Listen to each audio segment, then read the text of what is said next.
So there are just a couple of minor amendments to the Central City commercial zones. One is somewhere in the electronic process, some numbers became zeros in some of the sections, so there will be a resolution to change that. And also the section 32 indicates that in the Central City mixed use South Frame zone, that there's been a change in status for yard-based activities. In fact, that's not correct. They remain non-complying in both in the proposed plan, as is the case with the operative plan. So car yards mostly in the South Yard-based activities, yeah, which is so in the South Frame, that's car yards. Yard-based, Yeah. I think, does include. Well, I mean, the ones that are there now are basically car sales yards, aren't they? Yard-based includes car sales yards, garden centres and the like. Garden centres in South Frame. Oh, well, sorry, I'm just using it as an example of a yard-based supplier as opposed to Right. what's in the South Frame. But the non-complying existing uses will be car sales yards. They have existing use rights too. I understand that, but so when they decide that they want to change or do some modifications, they become non-complying. Non-complying if they're going beyond existing use rights, yeah. Right. Yep. Can I just be really clear? The Central City, so there's a number of zones within the Central City. Yes. And the middle one is called, The City. Central City Business Zone. and then the surrounding one is Central City Mixed Use. Yep. And then there's another one? Is there another one? There's a Central City Commercial Local Zone, which is so on Barbados Street you've got the small parade of shops at two Okay. intersections. That's an example of the local zone. And then the residential, Central City residential. And then another suite of zones which colleagues are leading. Okay. Sorry. Okay.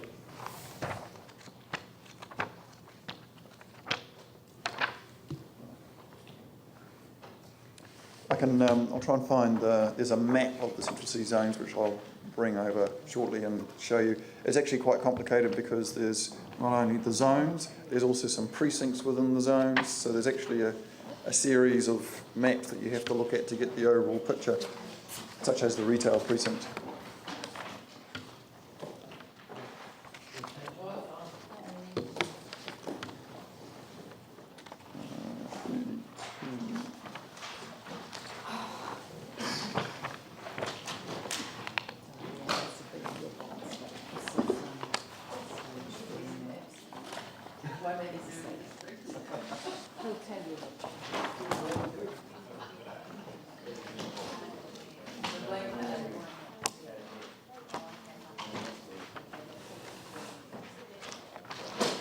Yes, that's it.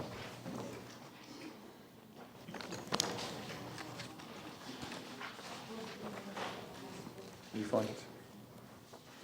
No. This is a natural hazard planning map on the front. No, it's not.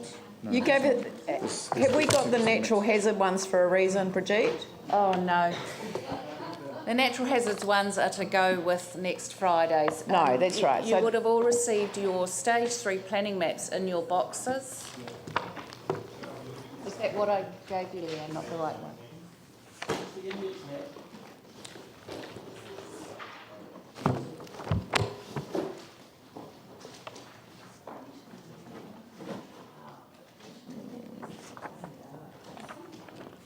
Right, the Central City maps are right at the very front, just after the legend.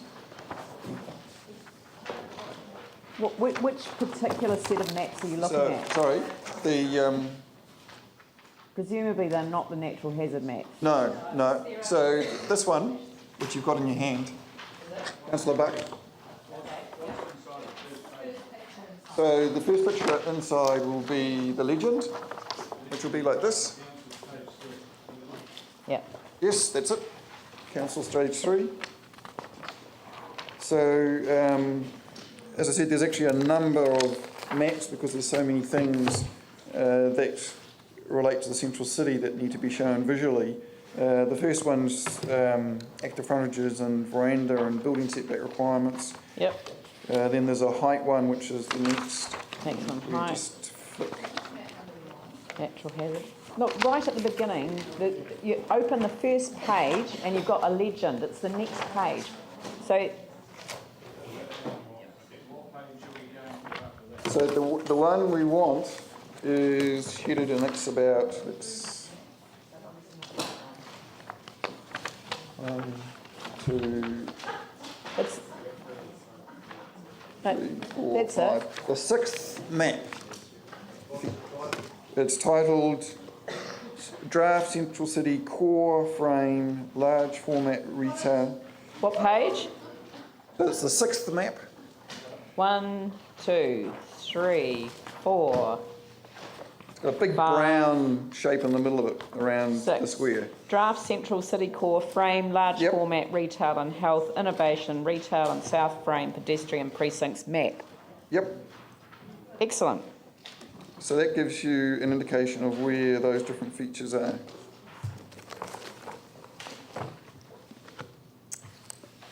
So, moving on to residential.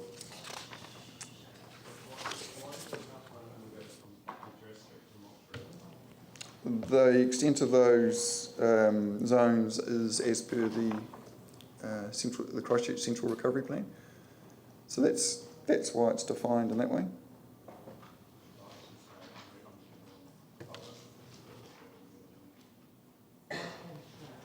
Sorry, yeah.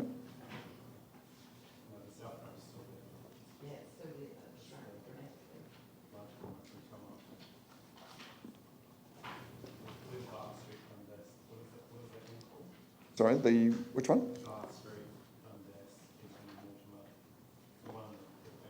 On that page. Down the bottom, yeah. The pink box? Just Go referring, to the legend. and the legend, The pink that box will be is...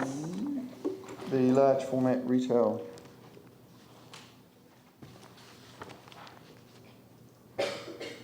Then we can't change that at all. No, No. that's provisions. Right. So, Right. carry on. So moving on to residential. The only significant difference there to reflect what's come through in terms of the Stage 1 residential zone hearings is additional provision for some non-residential activities. In terms of guest accommodation.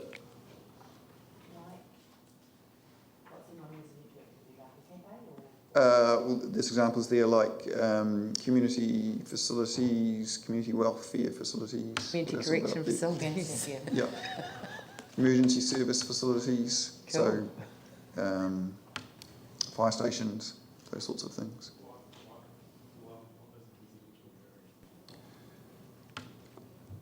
The office here, he can perhaps tell us what's not.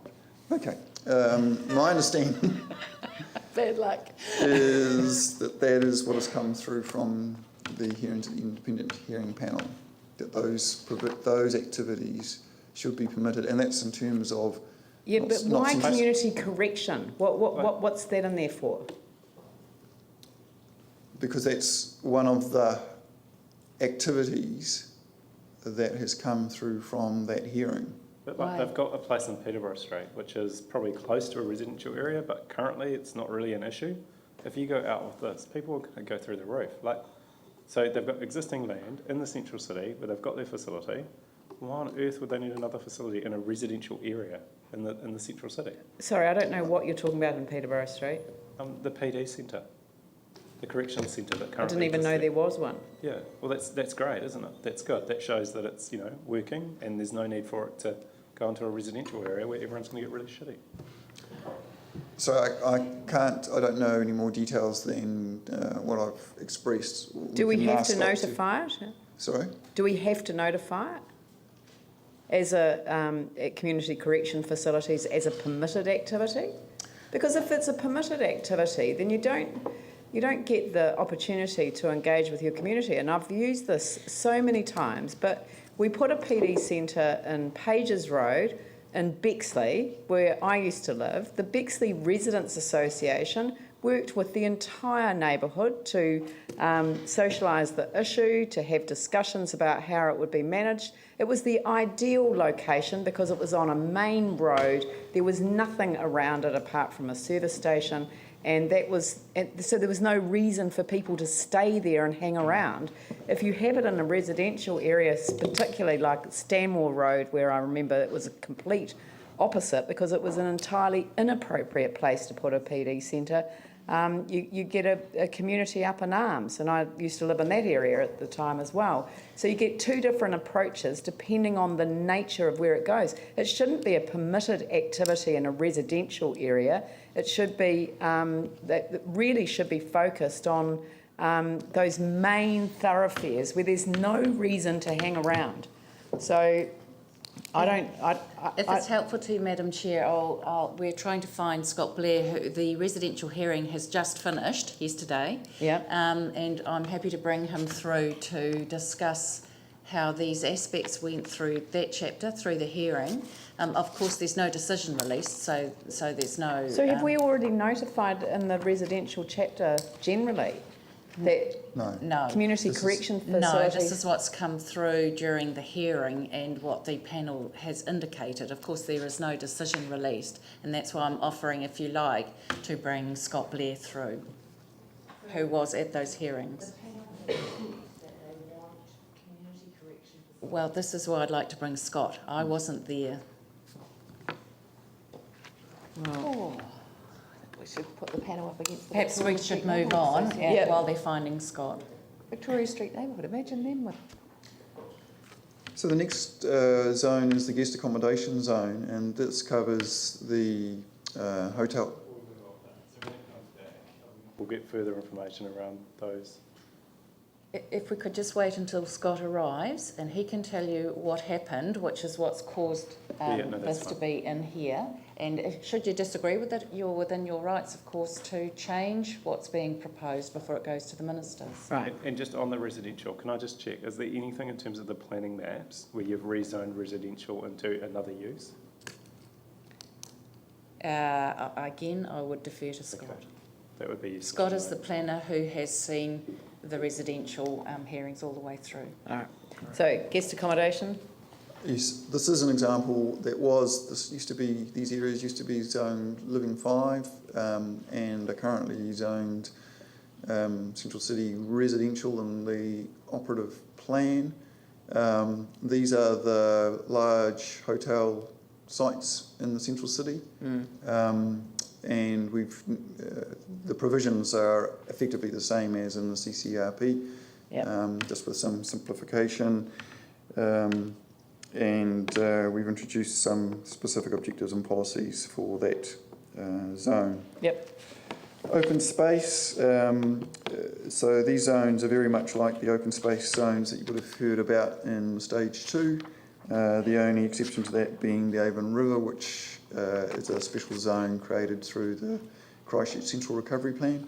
What does it enable to, what does the zone around the Avon River enable to happen on the Avon River banks? It's quite limited, and you'll see that the one bullet point there is to provide for development of the former Oxford on Avon site. So normally there is restrictions in terms of retail buildings, all those sorts of things, but on this one particular site, which No problem with that, but Yep. previously, for example, if one of the restaurants on the strip wanted to serve coffee on the Avon River bank or anything, they weren't allowed to. That was major hassle. Is that permitted or not permitted? I'd have to look at the rules.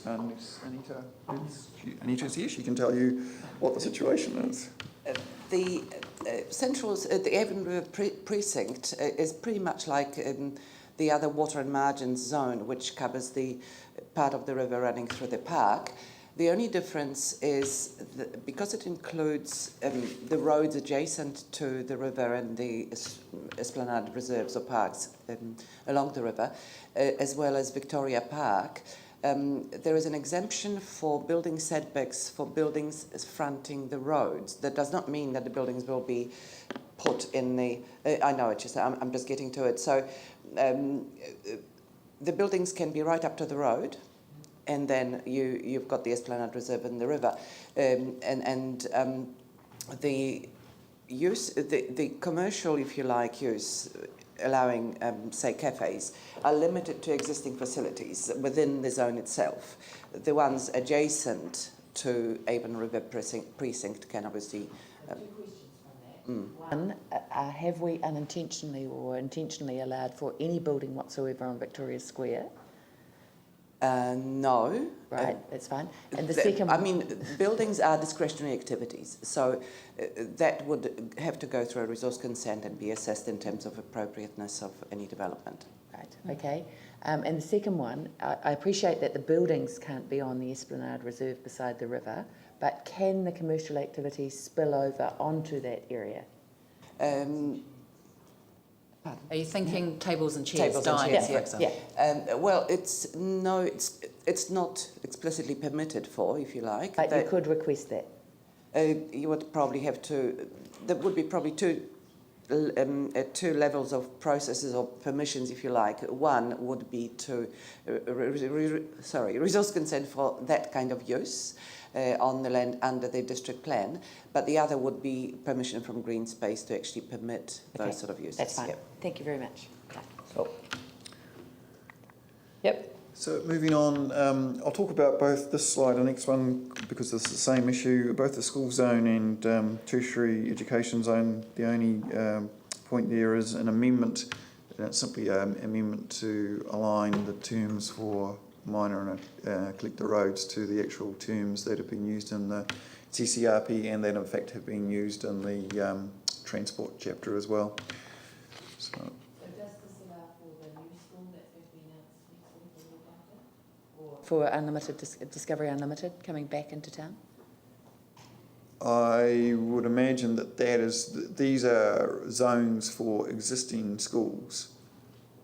So if it's being located in the central city, Yes, it is being located in the in the CBD part of the central city, I would imagine would that be It hasn't been announced. Wouldn't that be a permitted In the central city business zone, anyway. Will be within a block of where it previously was in Cashel Mall. Education activity from memory is permitted. I'll just confirm that. In a commercial zone. Yeah. Okay.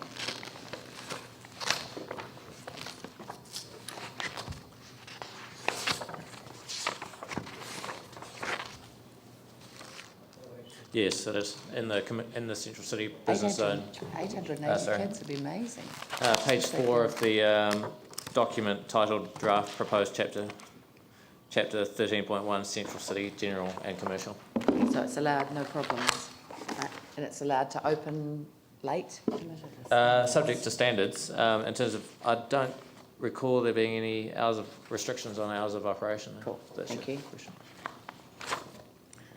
So moving on to... Sorry, just on schools. Yep. So have we got any objectives? So I support schools being in the central city. They're really important. But what I can't understand is why schools should take on residential land, because obviously we want people living in the central city. So have we got any objectives that stop the expansion of schools into residential zones? I mean, they can build up on their site. I have no problem with that. I'll have a look at the residential versions. It'll be after the commission. No, he's not here. Commercial versions. It'll be after that. Yep.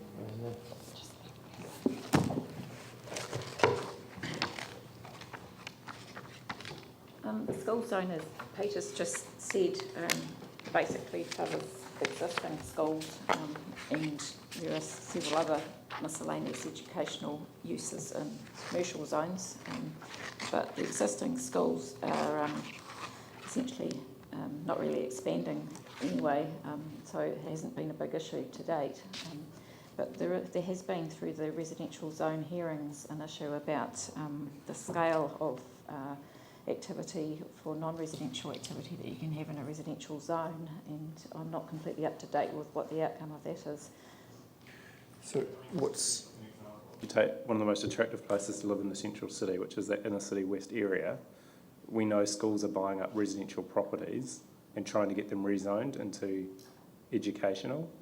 So I can't see the sense in having a single storey school that's not increasing its role on a residential area that could accommodate, in terms of density, probably 100 people living there.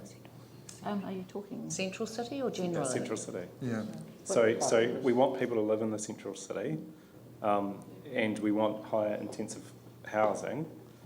So, like Chester Street, I think it was, or it might have been Kilmore Street, it was Cathedral Grammar have just got consent, non-notified consent for a single storey dwelling, not to expand their role, just to expand their school footprint on prime residential land.